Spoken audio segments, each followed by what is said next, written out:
В эфире «Своих не бросаем». История подвигов и судьбы героев. С вами Юлия Краснова. И Артур Галеев. Гость нашей студии сегодня – лейтенант, командир танковой роты полка Башкортостан Сердар Шикулиев. Здравствуйте. Здравствуйте. Сердар, в зоне специальной военной операции вы сейчас служите в полку Башкортостан. Все-таки путь у вас был непростой. От рядового до сейчас офицера. Вот расскажите про ваш путь. Ну, получается, в феврале 23 года заключил я свой первый контракт. Был в штурмовом отделении, там тоже я был командиром отделения. Ну, прошел, все нормально, слава богу, живой, вернулся.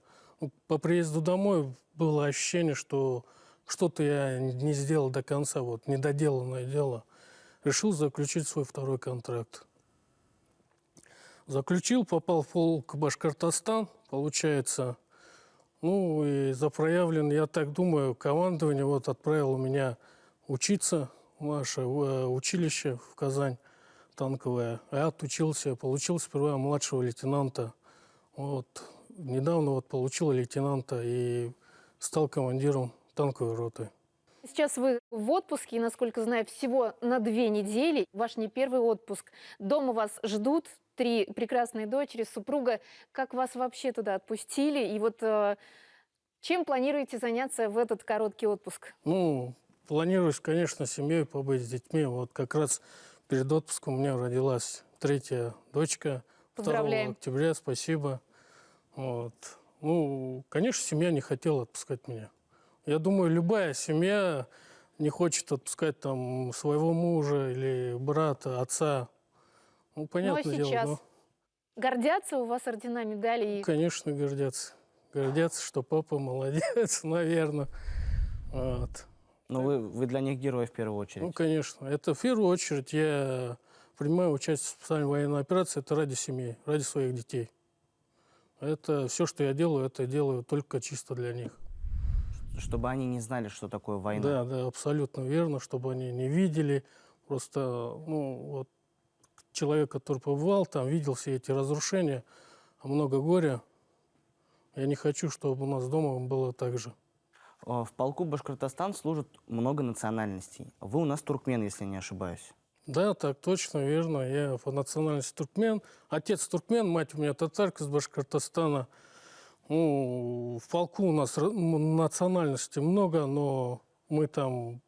Никто вообще, абсолютно никто не придает значению, кто ты по национальности, по вероисповеданию. Мы все там братья, мы все там семья. Коллектив должен быть как семья, как единое целое. Ты должен там работать. Если у тебя в коллективе нет этого настроения, то ну, это не очень хорошо там. А мне всегда было интересно, одно дело жесткая дисциплина в армии, это, ну, святое, наверное, да? А другое дело, как вот этот тонкий микроклимат поддерживать? Вот дисциплина – это номер 1. Сперва дисциплина, а остальное все потом. Солдат должен четко понимать свои обязанности, должен знать свои права. Если солдат, ну, исполняет свои обязанности, да, когда ставится боевая задача, строго выполнение приказов. Да, после выполнения задачи там, мы можем сесть, поговорить, как, допустим, не как командир и солдата, а просто как братья, как друзья. В этом я не вижу никакой проблемы. Ребята всегда обращаются, я помогаю, чем могу. И у нас тоже старшие офицеры, я могу обратиться к кому угодно, все помогут. Ваша мирная профессия – это слесарь. Я верно, да? Да. И вы работали на ОМПО? Да, работал на УМПО. Пригождается это там в зоне СВО? Ну, конечно, конечно. В чем? Вот мы, в чем, допустим, мы сейчас сами дорабатываем мангалы на свои танки, там, где надо решетку, где надо еще что-то там. И, конечно, руки-то помнят хотя бы немножко, что да как, что надо делать. Ну, потихоньку, да, и подсказываю ребятам, да, что, как надо правильно сделать. Лучше будет, если как сделать.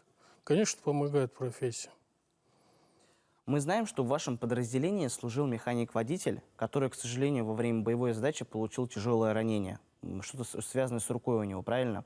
Да, И да, да. он вывел свой танк из-под огня, тем самым спас своих товарищей, пока не потеряв сознание. Вот расскажите нам, как это было.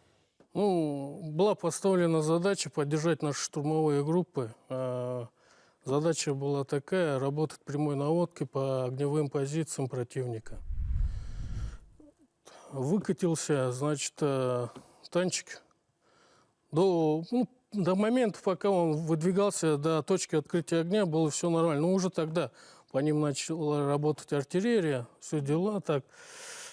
Подъехали они, получается, начали работать. Отработали весь боекомплект. Во время, когда по ним работала вражеская артиллерия, рэп, который стоял на танке, получается, он получил повреждения. Перестал работать. После этого ребят начали кошмарить дронами камикадзе. Они выехали оттуда, и, получается, все-таки был у нас мангал. Мангал помог, спас, да. Потому что дроны не смогли ни сверху, ни сзади, ни сбоку. А вот нашли уязвимое место и ударили прям, где механик-водитель. Боеприпас был там кумулятивный, получается. Кумулятивная струя прожгла броню и повредила руку. Это механик-водитель, позывной у него Робин. Сейчас как вот он живой, все хорошо? Все живой, он в госпитале, все хорошо. Я вот горжусь, он с моей роты, кстати, парень у нас боевой, красавчик. Он вот одной рукой, получается, вывел из сектора обстрела танк. Если бы он бы не сделал бы, то навряд ли бы экипаж не смог оттуда выбраться, потому что их жестко крыли ракетами и кассетными боеприпасами. Там работали сбросами. А он вот управлял танком, пока не потерял сознание. Он вывел, вот хотя бы вот эти 300-400 метров, кто был на ЛБС, он понимает, что такое 100 метров даже.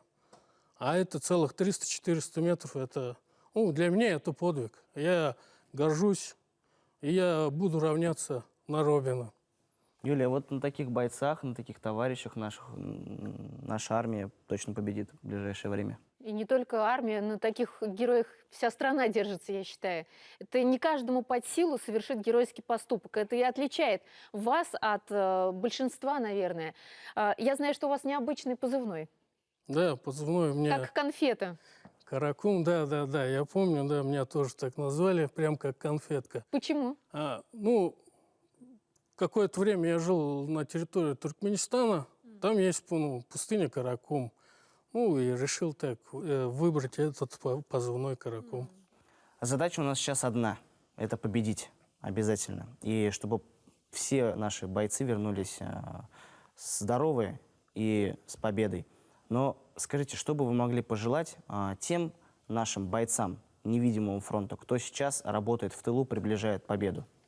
В первую очередь, победа будет однозначно за нами, это бесспорно, это лишь вопрос времени.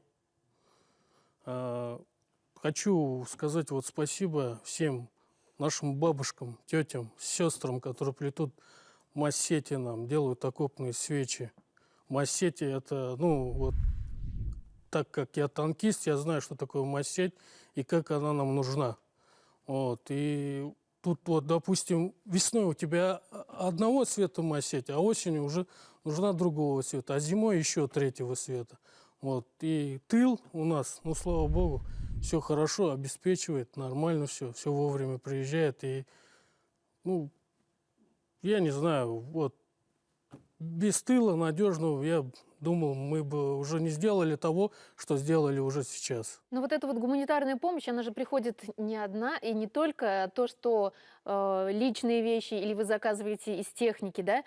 Это же еще и письма, это же еще и амулеты. И я знаю, что вы это бережно храните, и наверняка какие-то письма особенно западают в душу. Бывает, ребенок напишет, и так сердце сжимается, что помнишь это всю жизнь. А может быть, была какая-то история с этим связана? Может, с кем-то вы потом приезжали домой и знакомились лично? Знакомиться лично еще не получалось так, но насчет писем, да, читаешь письма от детей, от школьников.